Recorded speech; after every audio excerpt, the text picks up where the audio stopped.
Colonel Nguyen Si Hung spread the photographs across a metal desk in Hanoi sometime in late 1975.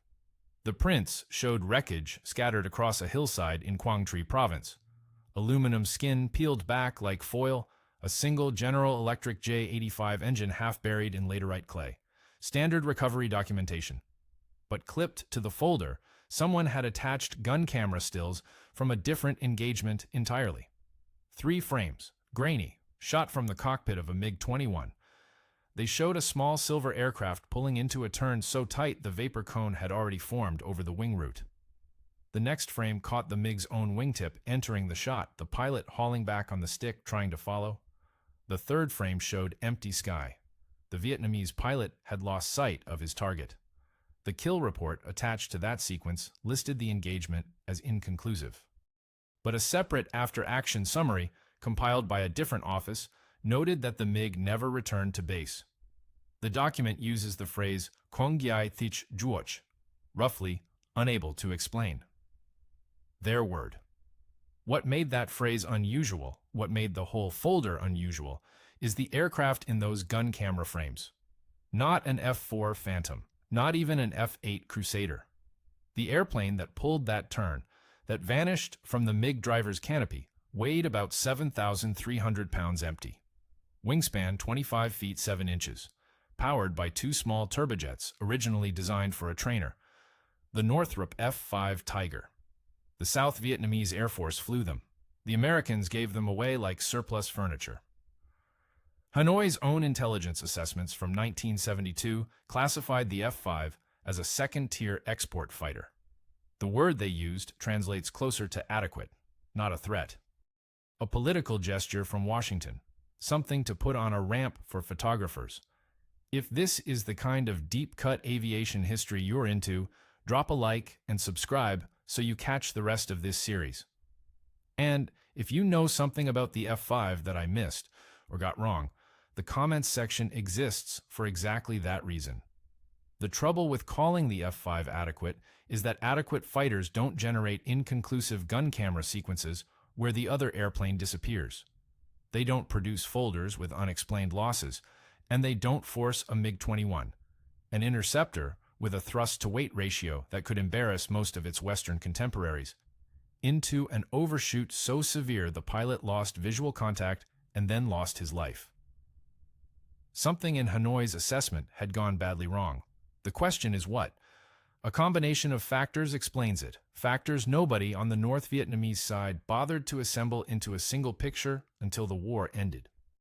The F-5's tiny radar cross-section, about the size of a bird on most Soviet-manufactured radar screens, meant ground controllers routinely failed to vector MiGs onto it in time. Its turn radius at 350 knots fell inside the MiG-21s by a margin that mattered enormously in the vertical.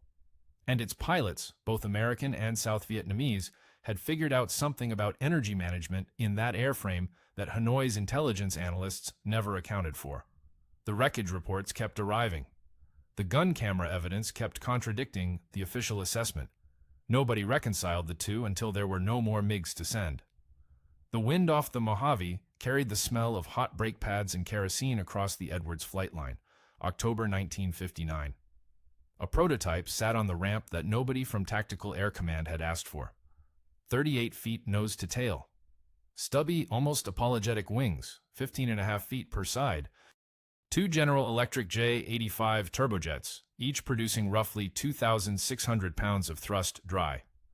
Combined, they made less power than a single engine on the F-100 Super Sabre already filling USAF hangars across Europe. The crew chief who pre-flighted it that morning could reach the top of the vertical stabilizer without a ladder. The airplane looked like someone had built a fighter on a budget. Someone had.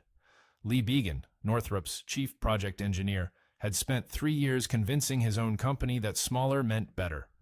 His argument ran against every trend in American tactical aviation. The Air Force wanted bigger radars, heavier ordnance loads, faster top speeds. The Century Series fighters, the F-100, F-101, F-102, F-104, F-105, each generation grew heavier, more complex, more expensive, and harder to maintain in austere conditions. Bien's counter-proposal bordered on heresy. He wanted an airplane that a conscript mechanic in a developing nation could fix with hand tools. He wanted it to operate from runways that would destroy an F-105's landing gear. He wanted a unit cost under $1 million. The Pentagon's response, preserved in a procurement memo from 1958, called the concept interesting but not aligned with current requirements. That's bureaucracy for no. What saved the program from cancellation had nothing to do with the Air Force and everything to do with the State Department. By 1960, the Eisenhower administration faced an uncomfortable arithmetic problem. Dozens of Allied nations needed jet fighters. They couldn't afford F-104s. The Germans alone had crashed over 290 of them by the time the program ended, and those were NATO standard maintenance facilities. The Iranians, the Taiwanese, the South Koreans, the Filipinos. These countries operated from strips that flooded in monsoon season, with supply chains measured in months rather than days. They needed something nearly indestructible, cheap enough to replace when it broke, and simple enough that a pilot with 300 hours total time wouldn't kill himself on the first sortie. Bien's little jet fit every requirement. The N-156, redesignated F-5A, Freedom Fighter in 1962, could be assembled from roughly half the parts count of an F-4 Phantom. Its J-85 engines ran cooler than almost anything else in the American inventory, which meant they lasted longer between overhauls, roughly 800 hours compared to the J-79's 500 in the Phantom. Fuel consumption at cruise sat around 1,200 pounds per hour for both engines combined. An F-4 burned that in one engine at military power. The wing used a modified NVA 6 series airfoil with leading-edge extensions that gave it remarkably benign stall characteristics. A pilot who yanked the stick too hard got a buffet, warning so progressive, so forgiving, that the airplane practically talked him out of trouble. The flight manual devoted exactly 2 paragraphs to spin recovery. Most contemporary fighters needed 6, but cheap and forgiving doesn't win contracts at the Pentagon. The Air Force brass looked at the F-5's combat radius, about 140 nautical miles on internal fuel with a combat load, and dismissed it as a point defense toy. No all-weather radar, no beyond visual range missile capability. 2 M39 20mm cannons with 560 rounds total, and 2 Sidewinder stations on the wingtips. Against a Soviet bomber stream, this armament package amounted to a polite suggestion.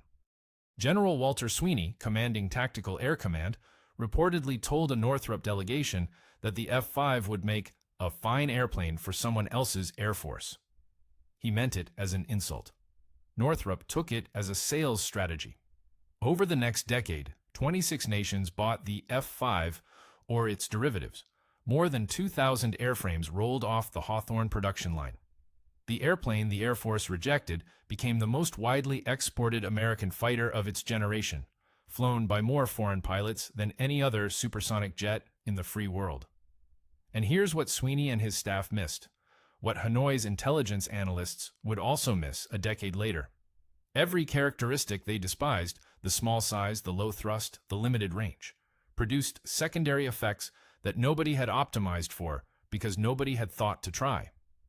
That tiny planform made the F-5 nearly invisible to Soviet radar and to the human eye above 15,000 feet. Its low-thrust engines, the ones that embarrassed Pentagon procurement officers, produced an infrared signature so faint that early atoll missiles struggled to track it. Lightweight gave it an instantaneous turn rate that heavier, more powerful fighters could match only by bleeding energy they couldn't afford to lose. The airplane's weaknesses and its strengths occupied the same line on the spec sheet.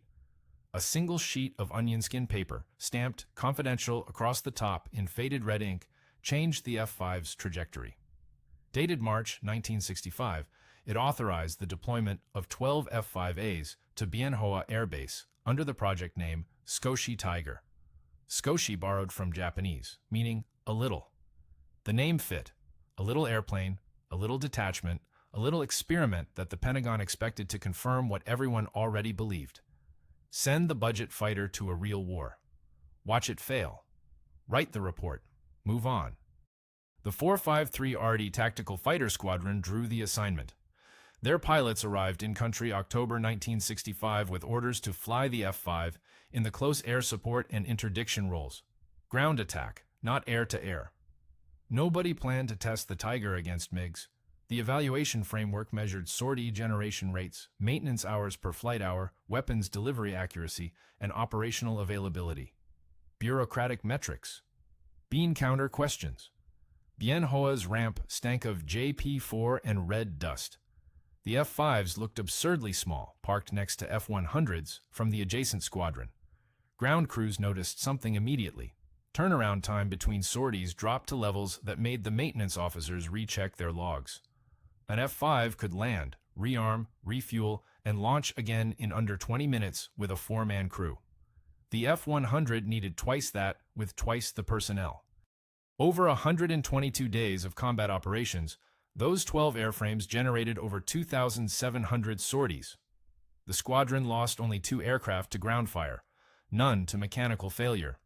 But buried in the final evaluation report, the one that went to the Secretary of Defense's office in July 1966, sat a paragraph that had nothing to do with sortie rates or maintenance hours. The test pilots had noticed something during their ingress and egress flights, those minutes when they flew through airspace where MiGs operated.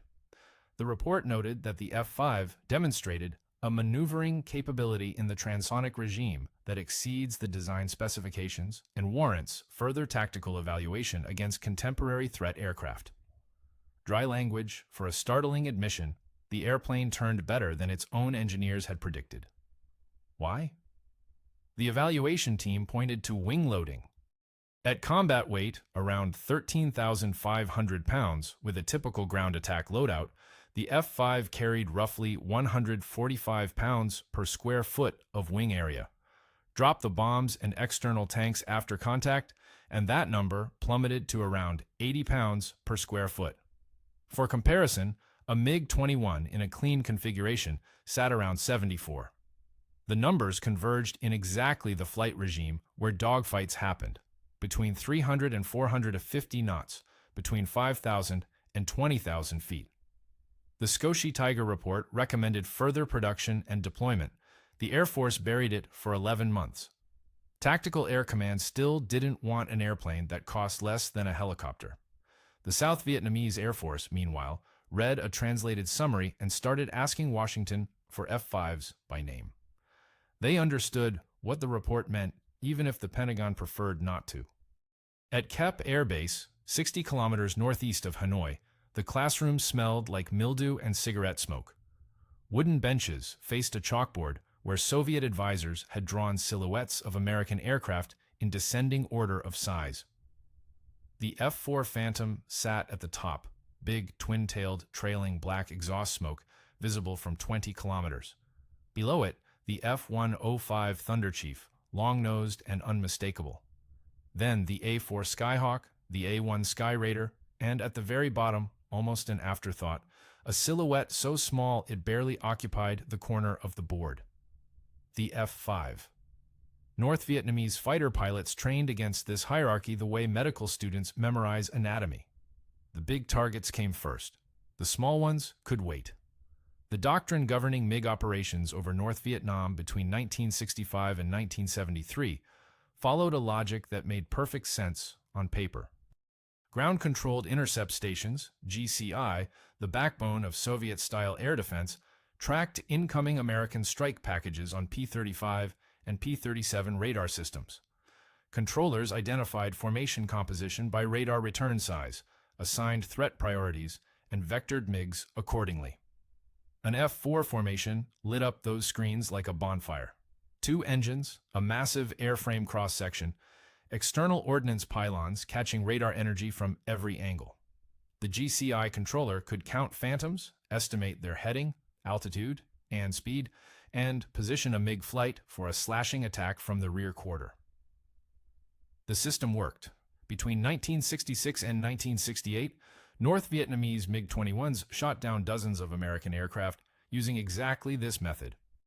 Colonel Toom, whether he existed as a single pilot or a composite remains disputed, Sources conflict on this point, and Hanoi's records stay selectively incomplete, became the embodiment of the tactic. Fast approach from 6 o'clock low, 1 or 2 atoll missiles, then a high-speed disengagement before the Phantom's backseater could call the break. The kill hierarchy shaped everything: pilot training hours, fuel allocation, even the bonus structure. A MiG pilot who downed an F-4 received recognition, promotion, sometimes a medal.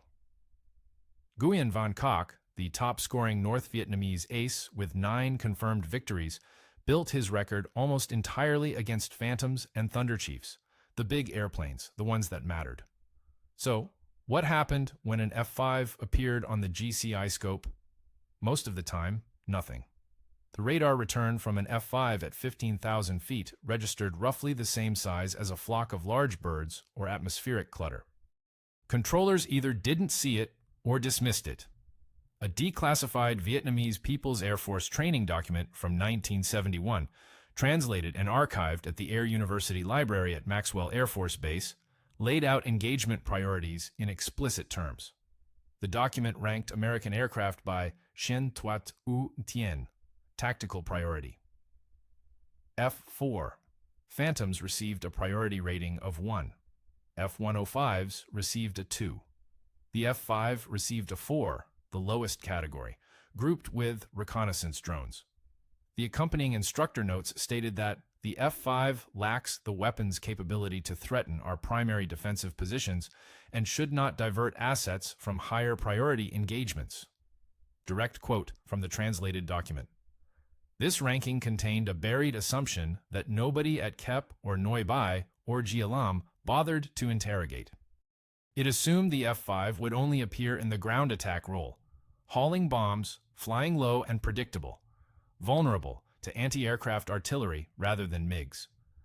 The possibility that an F-5 might show up in a clean configuration, stripped of external stores, hunting MiGs instead of mud, didn't factor into the training curriculum. Why would it? The airplane carried 2 sidewinders and a pair of short-range cannons. Against the sophisticated electronic warfare environment over North Vietnam, that loadout looked suicidal. The South Vietnamese pilots, who flew the F-5A and later the F-5E, Tiger II, understood this perception and exploited it. Hanoi's GCI controllers deprioritized them, and MiG pilots trained to look past them. Both facts the South Vietnamese had learned to weaponize. Lieutenant Colonel Nguyen Tien Sam, commanding the 522nd Fighter Squadron out of Bien Hoa, drilled his pilots on a specific tactical sequence: approach at low altitude beneath radar coverage, accelerate through 400 knots in a shallow climb, and arrive in the merge with maximum energy against opponents who hadn't been warned they were coming. The MiG driver's first indication that an F-5 occupied his airspace often came when he saw the flash of a sidewinder motor igniting off the rail. By then, the geometry already favored the Tiger. The complacency that Hanoi's doctrine had institutionalized, the formal, systematic decision to treat the F-5 as irrelevant, turned into an operational vulnerability that compounded with every engagement. We received the airplanes the way a poor family receives a rich uncle's old suits, Captain Nguyen Van Thanh of the 522nd Fighter Squadron told an American liaison officer in 1972. They did not fit perfectly, but we made them sharp. The transfer program moved fast. Between 1970 and 1973, Washington delivered over 100 F-5As and roughly 36 of the upgraded F-5E Tiger IIs to the South Vietnamese Air Force under the Enhance Plus drawdown.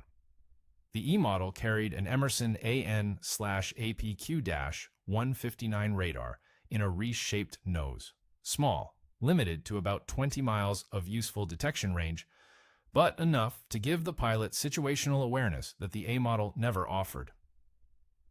2 General Electric J8521 engines replaced the older -13 variant, bumping combined afterburner thrust from roughly 6,000 pounds to over 10,000. The airframe gained 300 pounds. It also gained teeth. VNAF maintenance crews adapted to the Tiger faster than anyone in Saigon or Washington anticipated. The airplane itself explained much of this. fewer hydraulic systems than the F-4, a simpler electrical architecture, access panels designed for speed rather than elegance. Desperation explained the rest. The South Vietnamese didn't have the luxury of grounding jets for scheduled depot maintenance the way the Americans did. They flew what they had until something broke, fixed it on the ramp under tarps during monsoon rains, flew it again, and kept doing that until the airframe wouldn't cooperate. Operational availability rates for VNAF F-5 squadrons hovered around 75% through most of 1973. The American F-4 wings operating from Thailand rarely exceeded 70. But the real transformation happened in the air-to-air training syllabus that Lieutenant Colonel Nguyen Tien built from Skoshi Tiger data and his own combat experience. Sam's pilots practiced a discipline that American fighter doctrine of the era had largely abandoned: the guns-only engagement. Two sidewinders offered exactly 2 shots. Miss both, and the cannons provided the only remaining option. Sam's squadron flew daily 1-versus-1 training hops where the sidewinder stations carried inert rounds, forcing pilots to close inside gun range against each other. The exercises produced aviators who fought at distances where the F-5's small visual profile became its primary defensive asset. At 3,000 feet of separation, an F-5 in a hard turn presented a planform cross-section roughly the size of a dining room table. A MiG-21 pilot, tracking that target against a cluttered ground background, had perhaps 2 seconds of reliable visual acquisition before losing it entirely. The North Vietnamese had built their entire intercept doctrine around detecting and prioritizing threats by size. The VNAF now fielded a fighter that the detection system couldn't reliably see. Hydraulic fluid had a smell like nothing else: sweet, chemical, faintly metallic. It pooled under the F-5s on the Bien Hoa flight line every morning, and the ground crews mopped it up every morning, and by noon it pooled again. The airframes leaked because the pilots flew them hard enough to stress every seal in the system. Sam demanded 2 training sorties per pilot per day when fuel stocks allowed it, and fuel stocks allowed it more often than Saigon's quartermasters preferred. The tactical syllabus Sam codified in early 1973 broke from every principle the Soviet advisory mission had exported across Southeast Asia. MiG pilots trained to fight at speed, high closure rate, missile launch, immediate separation. Energy management meant keeping velocity above 500 knots whenever possible. Because the MiG-21's handling degraded catastrophically below 300, Sam taught the opposite. His pilots trained to fight slow. Below 350 knots, the F-5E could sustain a turn rate of roughly 18 degrees per second at sea level. The MiG-21 at the same speed and altitude managed about 14 before the nose started hunting, and the pilot risked a departure from controlled flight. 4 degrees per second sounds abstract until you translate it into cockpit geometry. It meant the F-5 gained approximately 40 degrees of angle on the MiG every 10 seconds in a sustained turning fight. Within 20 seconds, the Tiger had migrated from a neutral position to a near-perfect gun solution. Sam's pilots called this "cat vau trong," cutting inside. The phrase showed up in after-action reports so frequently that American intelligence analysts at 7th Air Force Headquarters adopted it without translation. The second element of Sam's doctrine exploited the F-5's infrared signature, or rather, its near absence of one. The J-85 engines produced exhaust gas temperatures significantly lower than the Tumansky R-13 powering the MiG-21. An Atoll missile, the Soviet K-13, a reverse-engineered copy of the American AIM-9B Sidewinder from the late 1950s, required a strong thermal contrast between target and background to achieve reliable lock.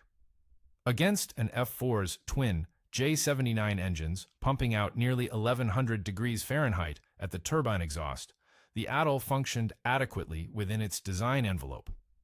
Against an F-5E's paired J-85s, which ran cooler by roughly 200 degrees, the Seekerhead struggled. Sam's pilots learned to keep their throttles out of afterburner during defensive maneuvering, a counterintuitive choice that sacrificed acceleration but starved the enemy missile of the heat it needed. One VNAF pilot, Captain Tran Trong Hung, reportedly described the technique as fighting with a cold engine and a hot heart.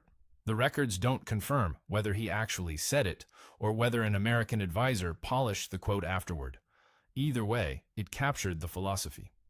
The third pillar involved weapons employment at ranges that would have appalled any graduate of the USAF Fighter Weapons School at Nellis. Sam's pilots practiced opening fire with the twin M39 20mm cannons at between 800 and 1,200 feet of slant range. Standard American gunnery doctrine of the period recommended firing between 1,500 and 2,000 feet to allow adequate time for the pilot to observe impacts and correct aim. Sam argued, correctly, based on the ballistic characteristics of the M39, that the F-5's gun harmonization pattern tightened into a cone roughly 4 feet in diameter at 1,000 feet. At 1,500 feet, that cone expanded to nearly 8. Against a MiG-21 presenting a fuselage cross-section of about 5 feet at the widest point, the math favored getting close, dangerously close. Close enough to see the rivets on the other airplane's vertical stabilizer.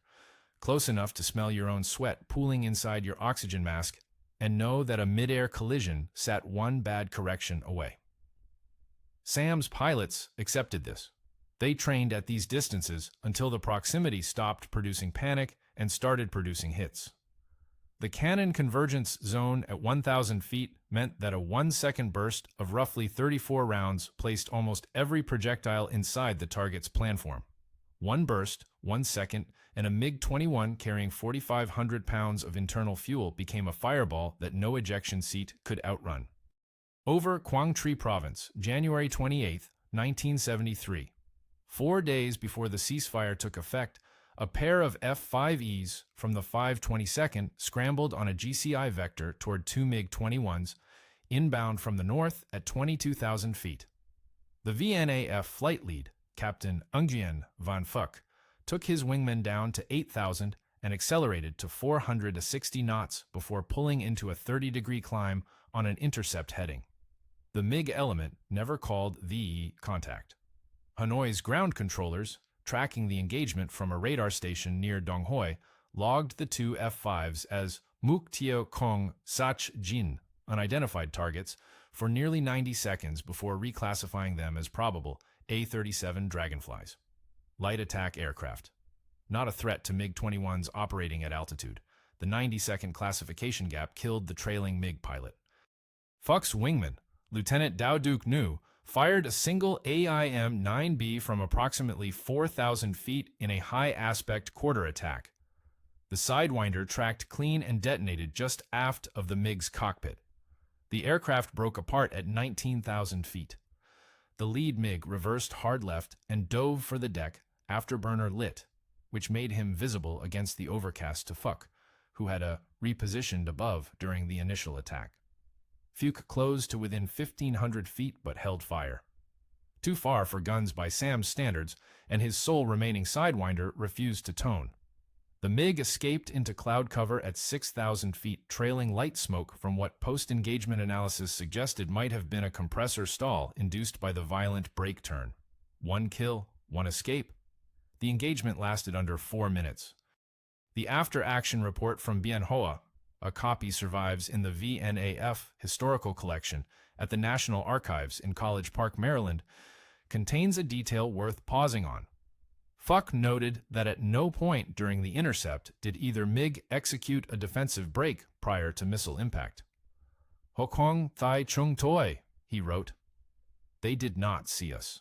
The debriefing officer underlined the sentence twice. 6 weeks later, a second engagement over the Central Highlands followed a nearly identical pattern. 2 F-5Es caught a flight of 4 MiG-21s returning from a strike escort mission northwest of Pleiku. The MiG formation flew in a loose trail at 17,000 feet. Fuel states presumably low after the outbound mission. The VNAF element approached from below and behind at a combined closure rate of roughly 120 knots. Slow enough that the overtake registered as negligible on the MiG flight leader's scan, if he scanned at all. The lead F-5 opened with cannons at approximately 1,100 feet and hit the number 3 MiG in the wing route. 20mm rounds from the M39 carry an incendiary component. The fuel cell behind the wing spar ignited instantly. The remaining 3 MiGs broke in different directions, one high, one low, one into a hard descending left turn that brought him nose to nose with the second F-5 at a range so short both pilots later described it as nearly a collision. The VNAF wingman snap-rolled right to avoid contact and lost the opportunity. All 3 surviving MiGs egressed north at maximum speed. The consequences showed up in the paperwork, not the kill count. A captured North Vietnamese signals intelligence summary from March 1973, partial, water-damaged, translated at the 625th Military Intelligence Group facility at Long Binh, referenced new standing orders requiring GCI controllers to reclassify any radar return previously dismissed as clutter if it appeared within 40 nautical miles of an active air defense sector. The document used a phrase that the translating analyst flagged with an exclamation point in the margin. Ketuno nung ngui him. Small but a dangerous enemy. The threat board at Noi Bai Air Base added a new silhouette sometime in the spring of 1973. The F-5 moved up from Category 4. Sources conflict on whether it reached Category 2 or settled at 3. Either way, the chalkboard at KEP no longer treated it as an afterthought. The pilots who sat on those wooden benches now trained against an airplane their predecessors had been told to ignore. What did Senior Lieutenant Pham Quang Hung hear in his headset at 14,000 feet over the A Shau Valley on April 6, 1973? Static. Then his GCI controller's voice, calm and procedural, calling the airspace clear. Then nothing for 11 seconds. The tape from Dong Hoi's recording equipment confirms the gap, and then a sound that the controller's post-incident statement described as Tien het Nguyen, a short scream, followed by carrier wave. Hung's wingman, Lieutenant Vo Din Phong, stopped transmitting at that point. He never transmitted again. The GCI radar plot, reconstructed afterward, showed Phong's return merging with a contact that the operator had classified as ground clutter 7 minutes earlier. 7 minutes. The contact held a consistent heading at 9,000 feet, climbing gradually, speed approximately 400 knots. It matched no known strike package routing.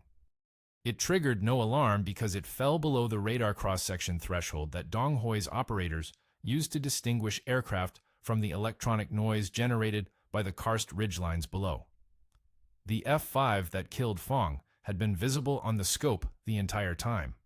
Visible and ignored, the way you ignore a bird or a raindrop on glass. The operator's written statement, filed 3 days later, translated by American intelligence sometime in 1975, uses the word in thuong 4 times in 2 paragraphs. Normal. Everything looked normal. The airspace looked normal. The returns looked normal. The war looked normal, right up until Phong's MiG-21 became a debris field across 800 meters of jungle canopy. Hung broke left and descended through 12,000 feet, scanning behind him with the kind of desperation that no amount of training eliminates.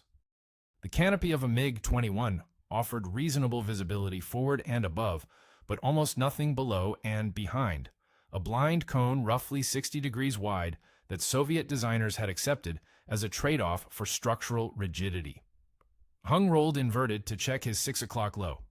He saw sky, haze, the green-brown blur of triple canopy forest sliding beneath him at 7 miles a minute. He did not see the F-5. The after-action reconstruction suggests the VNAF fighter had already separated east, descending back below the radar floor, fuel state dictating a return to base. Hung didn't know that. For the next 4 minutes, 240 seconds of scanning empty air for an airplane the size of a dining room table painted in camouflage that matched the jungle beneath it, he flew with the absolute certainty that something sat behind him preparing to fire. The smell inside that cockpit would have been pure adrenaline chemistry. The metallic bite of fear sweat soaking into a cloth flight suit, rubber from the oxygen mask seal pressing hard against a face clenched tight enough to ache. Kerosene and ozone tang from the MiG's environmental control system, pushing bleed air through ducts that never quite sealed properly, and over everything the stale recycled breath bouncing back from inside the mask. He landed at Kep 40 minutes later with full weapons. Both atolls on the rails, cannon ammunition untouched.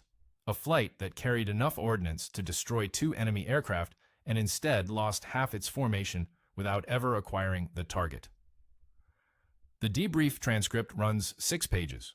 Hung's assessment of what went wrong occupies a single line near the bottom of page 4. Chung toi jantim sai thu. We looked for the wrong thing. Doctrine told him to scan for F-4s, big twin-engine, twin-tailed, trailing black smoke from J-79s running at military power. His eyes searched for that shape, that signature, against the chalkboard silhouettes drilled into him at Kep. The F-5 offered none of it. Phong died looking for the wrong airplane. Nguyen Van Thanh pushed the throttles forward on runway 25 at Bien Hoa and felt the familiar shudder of the J-85s spooling to full military power. That low, buzzing vibration that ran through the rudder pedals and up the spine. Different from the deep chest punch of an F-4's engines. More like a tuning fork pressed against bone. It carried him airborne at 0740 on April 27, 1975. 3 days before Saigon fell, the mission briefing had lasted 4 minutes. There hadn't been much to say. North Vietnamese armored columns stretched along Route 1 from Xuan Loc to the outskirts of Bien Hoa itself, and the VNAF's surviving fighter strength amounted to fewer than 30 flyable airframes across all types. Than's flight consisted of 2 F-5Es. His wingman, Lieutenant Tran Dinh Khai, carried a pair of Mark 82 500-pound bombs under the wings and a full cannon load. Thanh flew clean. No external stores, just the nose-mounted M39s and 2 AIM-9Bs on the wingtip rails. His assignment, fly top cover against MiGs while Khai hit the armor column near Long Thanh. Why bother with air-to-air at all when the country had 72 hours left? Because Hanoi's MiG-21s had begun flying ground attack missions of their own over the southern approaches to Saigon, and 3 days earlier, a pair of them had strafed Tan Son Nhut, killing 2 VNAF maintenance personnel on the flight line. The North Vietnamese Air Force smelled the end. They flew with increasing boldness, lower altitudes, less concern for the air-to-air threat. Bureaucracy, as always, lagged behind reality. Their GCI controllers still routed MiG flights around sectors where F-5s had previously operated, even though half those bases had already been overrun or abandoned. Thanh climbed to 15,000 feet and orbited northwest of Bien Hoa, while Khai descended to attack. The sky smelled wrong that morning. Or rather, the air in the cockpit did, because the environmental control system pulled bleed air from outside. And outside meant the smoke from fuel dumps burning at Long Bin and ammunition cooking off at the Bien Hoa depot 3 kilometers from the runway he'd just left. Acrid, petroleum-heavy, with an undertone of something chemical that coated the back of the throat. Thanh flew through his own country's destruction and breathed it in through the vents. At 0802, Bien Hoa GCI, still functioning, still manned, professional to the last, called 2 contacts bearing 340 at 25 nautical miles, Angels 18, speed 510 knots, heading south-southeast, MiG-21s. Thanh turned north and descended to 12,000, positioning himself below and ahead of the projected intercept geometry. The same approach that Phuc had used over Quang Tri 2 years earlier. The same doctrine Sam had drilled into the 522nd. Get below. Get slow. Let the radar cross-section do the work. The MiGs passed overhead at approximately 16,000 feet. Thanh pulled into a climbing left turn, fell in behind the trailing aircraft at roughly 3,000 feet of separation, and closed to 1,800 feet before the lead MiG broke right, apparently responding to a GCI call that finally identified the F-5 behind them. The trailing MiG followed his leader into the break. Thanh cut inside. 18 degrees per second against 14. The geometry compressed in exactly the way Sam's training predicted. At 1,200 feet, the AIM-9B growled. He fired. The missile tracked for approximately 2 seconds before losing lock. Whether the seeker head malfunctioned or the MiG's turn rate exceeded the missile's gimbal limits, The records don't say. Thanh closed to 900 feet and squeezed the trigger on the M39s, a 1.2-second burst. 40 rounds, roughly. He observed impacts along the MiG's dorsal spine and the base of the vertical tail. The MiG rolled left, nose dropping, a thin stream of white vapor, hydraulic fluid, fuel, or both, trailing from beneath the fuselage. Thanh did not observe an ejection. The aircraft descended into haze below 8,000 feet and disappeared from his sight. Bien Hoa GCY tracked the return for another 40 seconds before it merged with ground clutter northwest of Cu Chi. VNAF records credit Thanh with a probable kill. North Vietnamese loss records from that week remain incomplete. The chaos of final victory produced its own fog. The engagement file at College Park contains Than's gun camera footage, 7 seconds of grainy 16mm film showing a MiG-21 growing larger in the reticle until it fills the frame. The last image before the film runs out shows pieces separating from the tail. Kai landed safely. Tien landed 11 minutes after him with 60 rounds of cannon ammunition remaining. Bien Hoa fell 48 hours later. 09:15, May 2, 1975.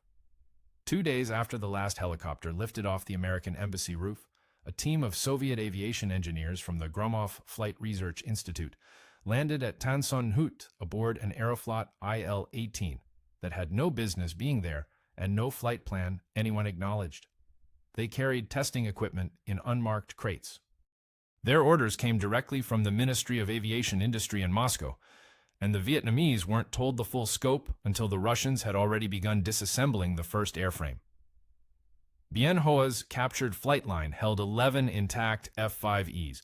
Some still had fuel in the tanks. One sat on the ramp with its canopy open, a pilot's kneeboard clipped to the stick grip, a half-finished can of Coca-Cola wedged behind the ejection seat headrest. Warm, flat, still sweet-smelling in the heat. The ground crews who'd maintained these aircraft had walked away mid-shift. Tool carts stood where they'd been rolled. Hydraulic test rigs remained connected to landing gear struts. The scene looked less like a surrender than a lunch break that never ended.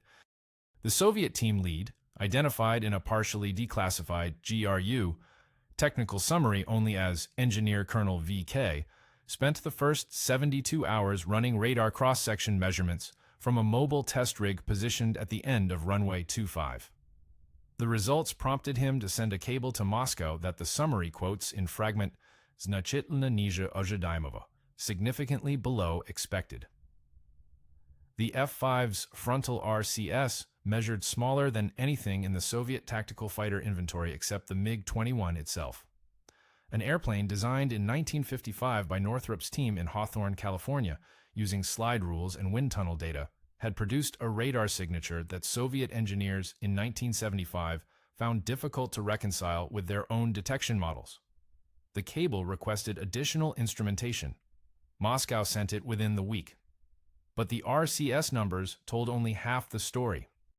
The flight test phase, conducted by North Vietnamese pilots under Soviet supervision at Bien Hoa through June and July, revealed the other half. The F-5Es, thrust-to-weight ratio at combat configurations, fell below the MiG-21's. Its top speed couldn't touch Mach 2. Its radar, the small AN/APQ-159, offered range and resolution that the Soviet evaluators described with a word the translator rendered as modest. On paper, the Tiger lost every category that mattered to Soviet fighter doctrine. Then they flew it against MiG-21s in simulated combat. The evaluation report, portions of which surfaced in a Hungarian military aviation journal in 1989, of all places, noted that in 6 out of 8 mock engagements below 20,000 feet, the F-5 achieved a firing solution before the MiG pilot acquired it visually. 6 out of 8.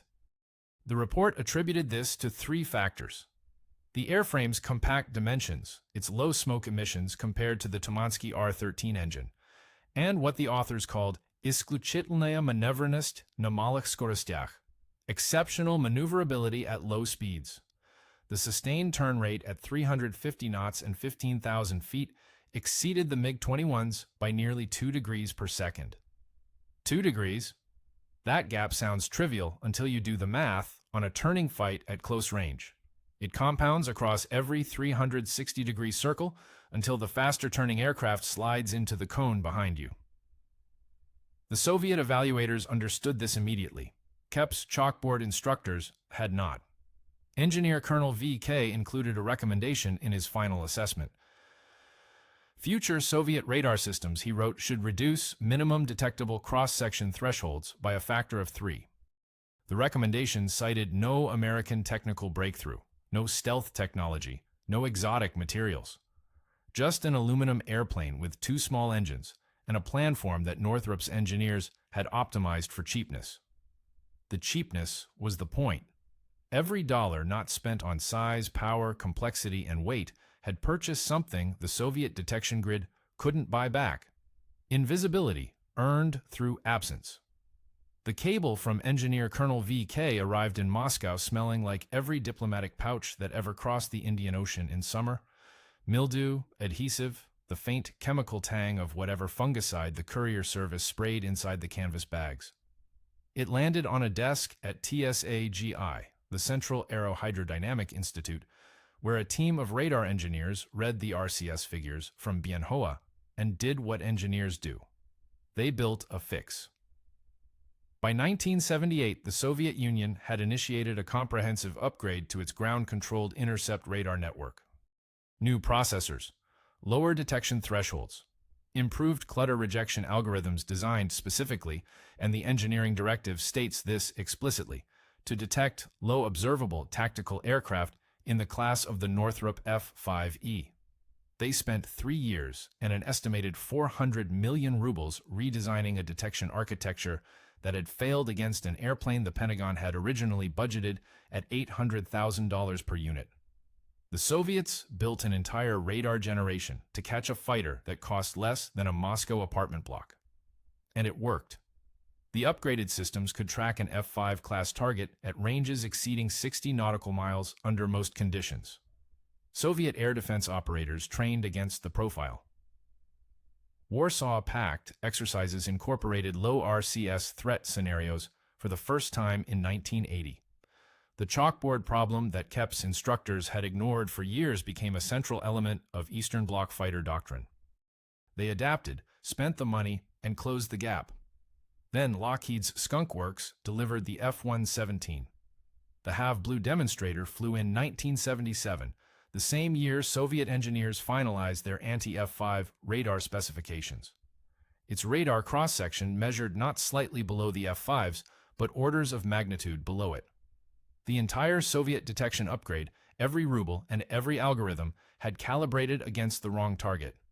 They built a net with mesh fine enough to catch a sparrow, and the Americans sent through a ghost. The F-5's RCS had been an accident of economics.